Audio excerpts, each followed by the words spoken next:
God favors Noah. God favors Noah, and he blesses his house. God says, I'm not going to allow your house, Noah, to be destroyed with them. I've watched you. I see your heart. I know that you love me. I know that you're trying to walk uprightly before me. Am I making any sense? Am I making any sense? Let's go to 6 and 13. Let me give you some. Let me pick up on right here. And God said unto Noah, the end of all flesh is come before me, for the earth is filled with violence through them, and behold, I will destroy them with the earth. Now, he says, make thee an ark of gopher wood. Rooms shalt thou make in the ark, and shalt pitch it within and without with pitch. With pitch. He's telling them what to do. And this is the fashion which thou shalt make it of.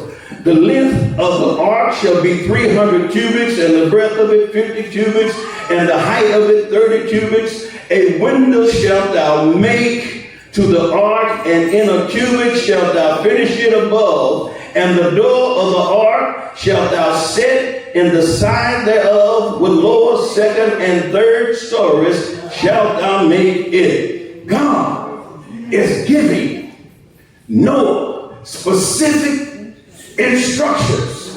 Now think about it. In the beginning we read that Noah walked with God. But see, before you walk with God, you understand me, you got to be a worshiper of God. Because see, first I got to worship him, then I'll walk with him. Then when he blesses me, I get to work with him. Look at your neighbor and say, walk. Look at your other neighbor and say, worship. Look at your other neighbor and say, work. See, man got it all mixed up. He got it mixed up. He wants to be great before he learns how to be a worshiper. I ain't getting no help here. He wants to be great before he learns how to be a worshiper. He want to be this Bishop Tutu.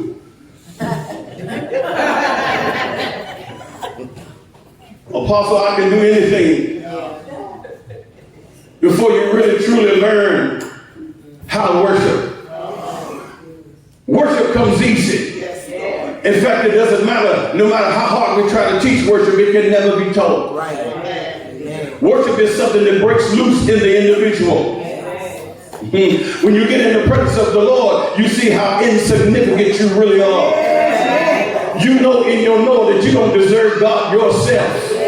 You know in your know if it had not had been for the Lord that was on your side, you flipped out, went crazy, died, been somewhere, shot up high on cocaine, still in the crack house where you used to go, still someplace.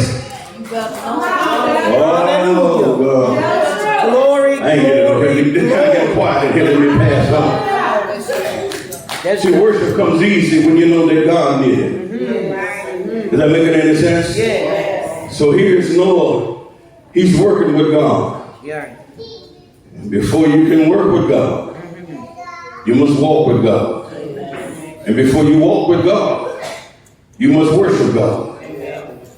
And Noah had to teach his sons how to worship God.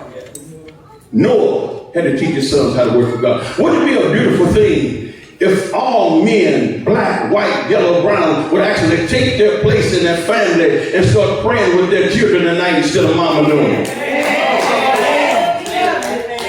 Wouldn't it be a wonderful thing when the man says, all right, children, wife, come on, let's have a word of prayer. Let's thank God for today and bless him right now. Let's give him praise for what he's going to do tomorrow. See, the man said, God, I thank you for your hand being over my child. I thank you that a maniac didn't get a hold of my daughter. Lord, I thank you because you kept my son from hurt. Danger seen and unseen. I thank you. Wouldn't it be a wonderful thing when a man understands that his family has been chosen? When a man understands his family, well, I put it like this. The children know. Your children know. When God is blessing and moving by spirit in your family, women, you may not have a man in your house, but your children know that the favor of God is on your life.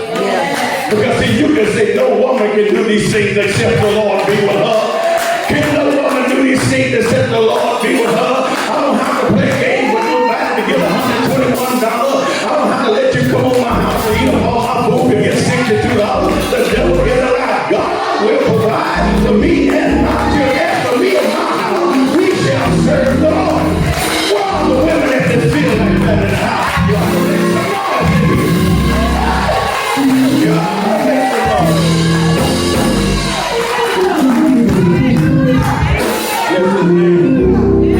Don't have to go through no changes. Get no life, no money. Ain't got to let you come on my house to get no gas money. Ain't getting no health bill. God will provide. Say, God will provide. Are you still there? Let me give you some more of this book. See, this is easy because I know that you guys are familiar with this passage of scripture. I know you guys are familiar with the story. Am I right about it? Genesis 6 and 17. And behold, I, even I, do bring a flood of waters upon the earth to destroy all flesh, wherein is the breath of life from under heaven, and everything that is in the earth shall die. But with thee will I establish my covenant, and thou shalt come into the ark, and thou, and thy sons, and thy wife, and thy sons' wives with thee. Oh God. He says, I'm going to bless the family, and I'm going to bless all of those that's connected to the family. Amen. Some of y'all miss that. Hallelujah. It is a blessing for you to be connected with somebody that has favor. Let me say it again. It is a blessing for you to be connected with somebody that has real favor from God. Because when God blesses them, because you're so connected, he blesses you. When God opens up a door for them, a door is open for you.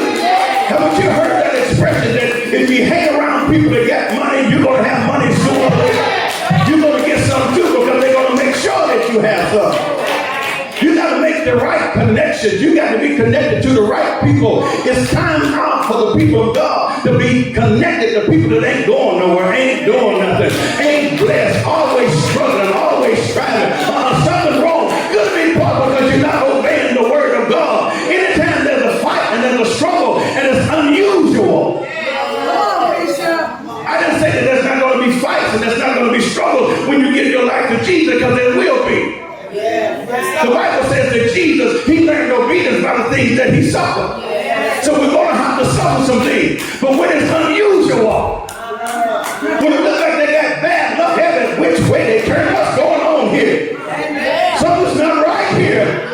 The devil is a lie. You got bad luck. Something's wrong. The Lord is rebuking you. He's chastising you.